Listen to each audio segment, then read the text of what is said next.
L'appel à la grève générale de vendredi en Catalogne est lancé par Tsunami Démocratique.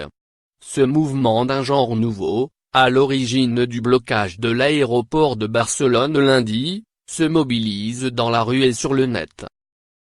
Aéroport paralysé, route bloquée, heurts avec les Mossos d'Esquadra, la police catalane, la tension monte du côté des indépendantistes catalans. Quelques heures à peine après l'annonce de la condamnation de 9 leaders indépendantistes, des milliers de séparatistes ont répondu, lundi 14 octobre, aux appels à la mobilisation de la mystérieuse organisation Tsunami Démocratique.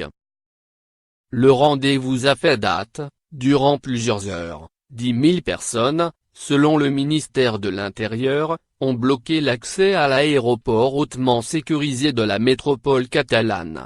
Pour y accéder, Tsunami Démocratique a envoyé à ses membres des centaines de faux billets d'avion. Résultat, 110 vols annulés et 115 blessés dans des échauffourées avec la police. Des actions qui contrastent nettement avec le style festif des débuts, il y a 10 ans, des mobilisations massives organisées par les puissantes associations indépendantistes Assemblée nationale catalane, AN, et Òmnium.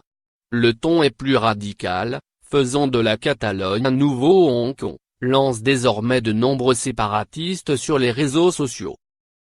À Madrid, le gouvernement et les médias s'interrogent sur cette organisation dont les actions s'apparentent à celles d'Anonymous, cybermouvement lancé en 2003. Il y a une enquête, je ne doute pas du fait que nous finirons par savoir qui est derrière le mouvement, a assuré le ministre de l'Intérieur espagnol, Fernando Grande Marlaska. Il a par ailleurs annoncé l'envoi d'1 millier de gardes civils supplémentaires pour soutenir les 2000 agents des forces de l'ordre déjà sur place et les Mossos. Contacté par France 24, Tsunami Démocratique se définit comme un mouvement citoyen, sans limite, et organisé en réseau. Nous encourageons la désobéissance civile pour mettre fin à la répression de l'État et pour le droit à l'autodétermination en Catalogne, précise-t-on. La structure est présente sur Twitter, Telegram, qui compte plus de 275 000 abonnés et une application. L'anonymat y est total. Les coordinateurs ne savent pas qui est au-delà de leur contact direct, décrypte le quotidien catalan La Vanguardia. Ni leader, ni porte-parole pour éviter toute action judiciaire, contrairement à ce qui est arrivé à Jordi Cuixart et Jordi Sánchez. Le mouvement a été lancé en septembre, bien avant que la sentence de la Cour suprême soit prononcée, lors d'une réunion à Genève avec le président de la Generalitat, Quim Torra, de son vice-président, Pere Aragonès, et du président du Parlement, Roger Torrent. Mais le groupe réfute toute affiliation. Il n'y a aucune organisation derrière, assure le mouvement. Cependant, nous sommes en coordination avec tous les acteurs politiques et sociaux pour le droit à l'autodétermination et contre la répression. Sa force, utiliser un outil innovant pour coordonner ses partisans, via des applications cryptées telles que Telegram, et prévenir des points de rendez-vous et des consignes d'organisation. Un système presque identique à celui de l'opération qui, à l'automne 2017, a réussi à envoyer toutes les urnes aux écoles pour le référendum du 1er octobre.